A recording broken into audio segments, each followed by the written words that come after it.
sekali lagi saya katakan tidak ada kemenangan atas alasan apapun. Orang boleh menghilangkan orang. Mereka menembak rakyat, tapi kemudian bersembunyi di balik ketek kekuasaan.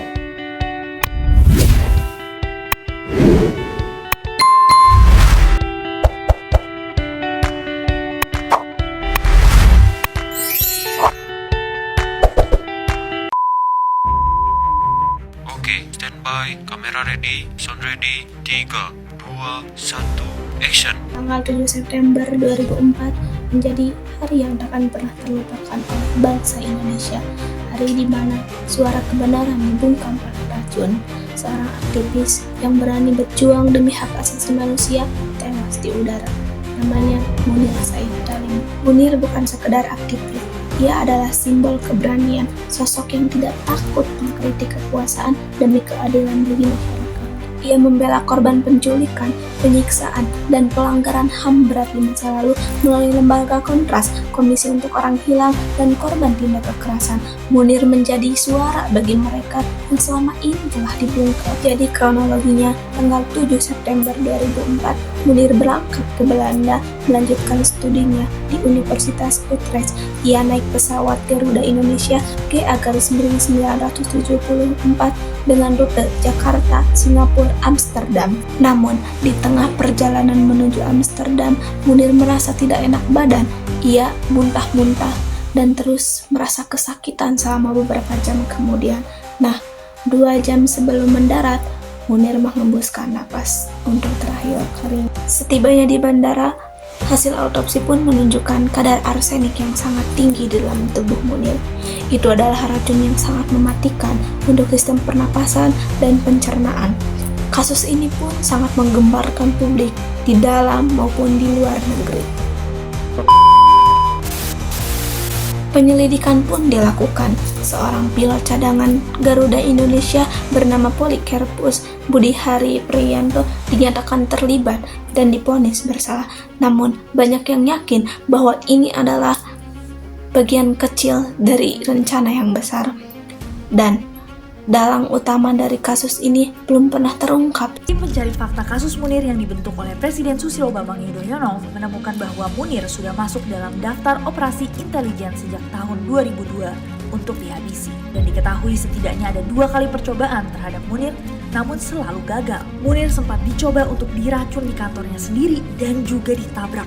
TPF juga menemukan adanya block note yang berisikan skema susunan tempat duduk di kelas bisnis dan premium pesawat. Dari sketsa itu, ada 2 tempat duduk yang dilingkari, yaitu sebuah kursi di kelas bisnis dan sebuah kursi lainnya di kelas premium. Laporan TPF selama penyidikan sudah diserahkan kepada Menko Polhukam, Kapolri, Sekretaris Kabinet, Kepala BIN, dan juga Presiden. Tapi kenapa laporan tersebut tidak pernah dibagikan ke publik, bahkan sampai hari ini? Sampai hari ini, misteri itu masih menggantung. Kalau kita lihat dari sudut pandang HAM universal, kasus Munir ini sangat jelas merupakan pelanggaran berat. Dalam Deklarasi Universal Hak Asasi Manusia atau DUHAM 1948, Pasal 3 menyatakan bahwa seseorang memiliki hak hidup, kebebasan, dan keamanan pribadi. Munir dirampas hak hidupnya hanya karena keberaniannya untuk mengungkap kebenaran. Selain itu, Pasal 19 DUHAM menjamin kebebasan berpendapat dan berekspresi. Sebagai aktivis, Munir pun menggunakan hak ini untuk mengkritik pelanggaran HAM dan menuntut keadilan. Tapi dengan keberaniannya, ia malah menjadi target serangan. Kasus Munir membuktikan bahwa meskipun HAM telah diakui secara universal, perlindungan terhadap pembela HAM masih sangat lemah. Padahal, dalam prinsip universal, negara berkewajiban melindungi setiap warga negaranya dari ancaman terhadap kebebasan dan kehidupan tanpa kecuali.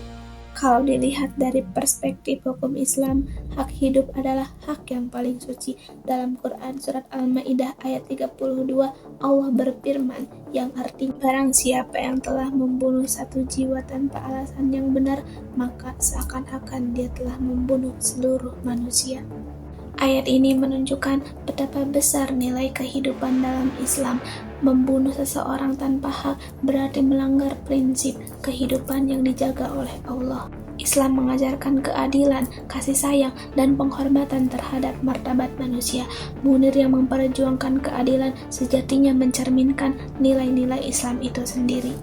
Jadi, pembunuhan terhadap Munir bukan hanya pelanggaran hukum, tapi juga pelanggaran moral dan spiritual dalam Islam. Aturan yang dilanggar dalam kasus ini dari sisi hukum Indonesia, kasus ini termasuk pembunuhan berencana yang diatur dalam pasal 340 KUHP. Pasal itu menegaskan bahwa siapapun orang yang dengan sengaja direncanakan menghilangkan nyawa orang lain dapat dihukum maksimal pidana mati atau penjara seumur hidup.